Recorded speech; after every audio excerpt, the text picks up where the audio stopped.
Hello，大家好。嗱，早幾日咧，撒哈拉沙漠咧又落咗場大雨啦。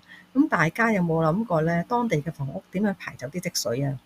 嗱，其實咧，沙漠啲房屋咧，大部分咧都係平房嚟嘅。咁天台咧都裝上唔少嘅水管嘅。點解咧？咁其實咧，啲雨水咧係透過啲水管咧流出去屋外嘅。咁大家見到而家呢位小朋友啦，喺地下做緊啲乜嘢？喺地下咧係刮走啲泥沙啦，整成一個水道嘅又係。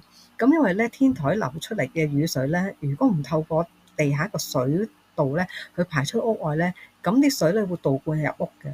咁所以呢個小朋友咧都好聰明啊，喺地下咧刮出一個水道，再排走啲水喺屋外嘅其他地方。